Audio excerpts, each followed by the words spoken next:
Bonjour et bienvenue chez Azure Bassin. Je vous invite, si ce n'est pas déjà fait, à vous abonner sur notre chaîne YouTube Azure Bassin. Cela vous permettra de suivre un petit peu notre actualité. On fait régulièrement des vidéos pour expliquer les techniques de construction, les techniques de filtration de bassin. On a aussi de la présentation de matériel et puis évidemment des présentations de koi que nous importons directement du Japon. Ça vous permet de voir un petit peu tout ce que Azure Bassin peut vous proposer. Aujourd'hui, on va parler en particulier de l'étanchéité des bassins en béton. C'est vrai que j'ai eu beaucoup de demandes en ce moment au niveau de la technique pour faire des cuvelages, donc une étanchéité sur un bassin construction béton. C'est un sujet assez technique, mais qui va être assez intéressant, notamment pour les personnes qui sont en train de penser à leur futur projet ou qui sont déjà dans leurs travaux et qui vont avoir besoin de faire une étanchéité dans les règles. C'est un point vraiment important pour le bassin d'avoir une bonne étanchéité. Pour les poissons aussi, on va voir qu'au niveau de la finition, un bon cuvelage, c'est aussi important pour la bonne santé des poissons. Voilà, eh bien, écoutez, on va voir tout ça.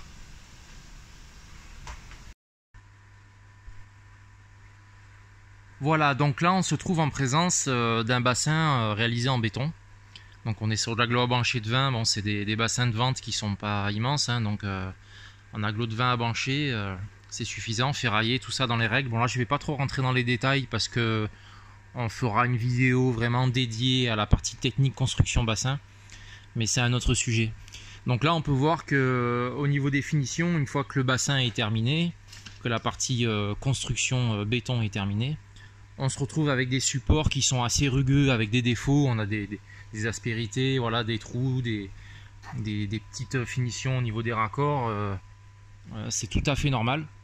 Donc ce qu'on va faire en premier, c'est qu'on va réaliser une première couche d'enduit à l'intérieur du bassin et à l'extérieur aussi si vous voulez, mais ça c'est plus de l'esthétique, donc c'est un petit peu moins important techniquement.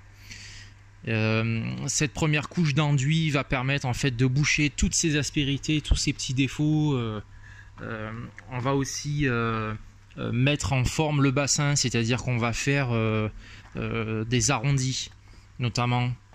On va éviter que la surface, le revêtement soit trop rugueux, parce que un bassin qui est trop rugueux pour les poissons, c'est pas très bon. En plus là, on est sur des bacs de vente du magasin, donc on va avoir une quantité de poissons assez importante, et les poissons quand ils se déplacent, si au moment ils viennent toucher un peu les parois, tout ça, si la paroi est abrasive, ils vont se créer des petites blessures, tout ça, donc c'est pas très bon. Pour l'entretien du bassin aussi, il faut quand même avoir une finition le plus lisse possible. Donc ce qu'on va faire en fait en premier, c'est qu'on va faire donc un enduit assez épais, qui va être un enduit de rebouchage et de mise en forme. On peut voir que là on a créé des arrondis. Voilà, dans les angles aussi, voilà, on a des arrondis un petit peu partout. Voilà, c'est assez important, et puis ça permet de redresser vraiment toutes les surfaces. Au fond, c'est un petit peu la même chose. Pour réaliser cet enduit, il faut bien sûr que le bassin soit propre. Il ne faut pas qu'il soit poussiéreux, donc il faut le nettoyer. Il faut mouiller aussi un petit peu quelques temps avant de faire le passage de l'enduit. Ça permet d'avoir une bonne accroche.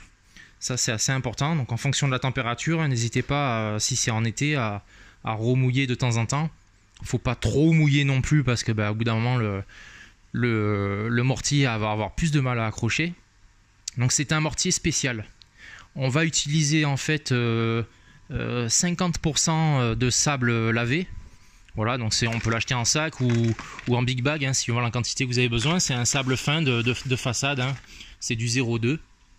En général, moi pour mon mélange, donc je prépare 25 kg de sable lavé, 25 kg de ciment standard et 5 litres de Sika-Latex.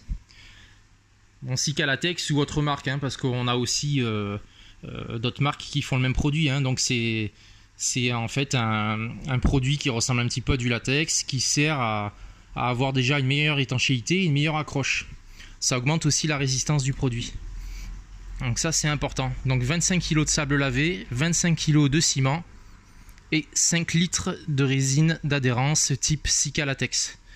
Et de l'eau bien entendu. Voilà, ça vous pouvez retrouver ça assez facilement. Il y a des tutos qui parlent des mortiers sur YouTube ou autre. Donc on va appliquer ça, on va le lisser à l'aide de cet outil là. Ça permet vraiment de finir la dernière couche et d'avoir quelque chose de vraiment très très lisse, hein. Ça c'est hyper important. Donc ça va être la sous-couche de mise en forme et de rebouchage.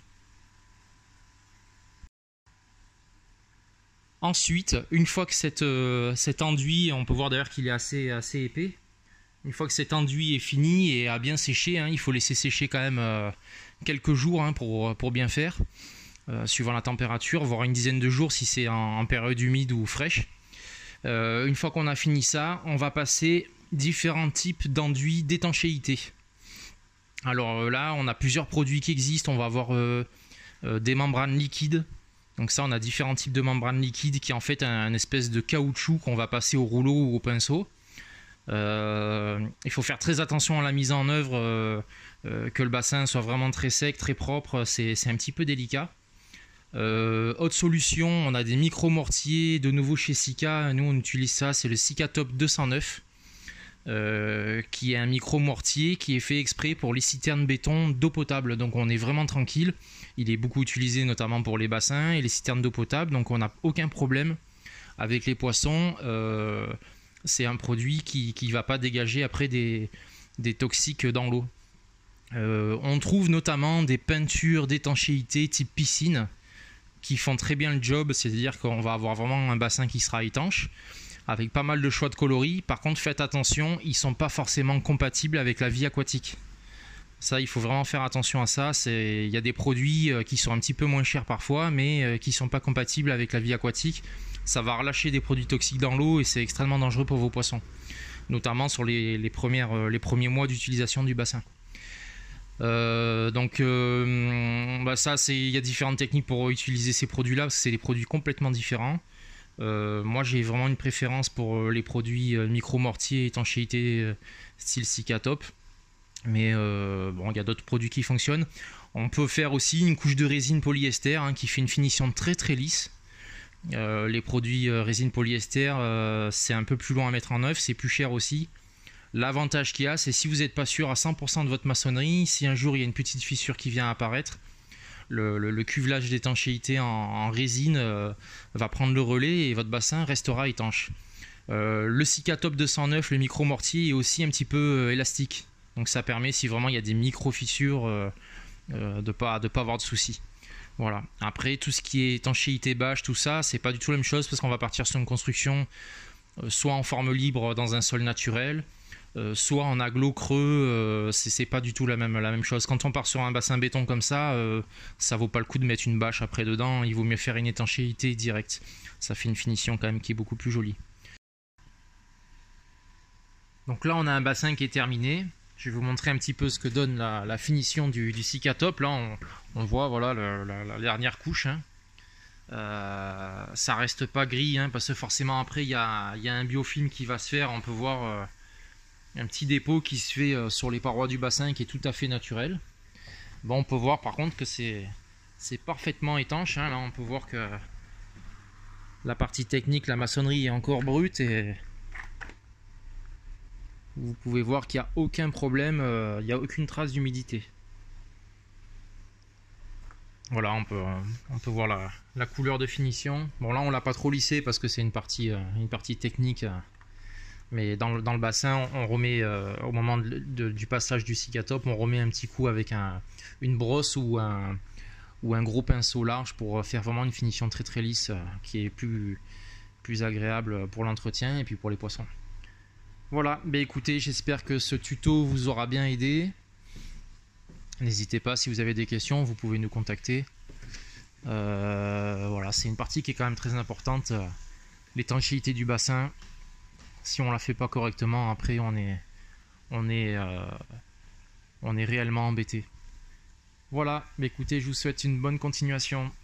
Bye bye.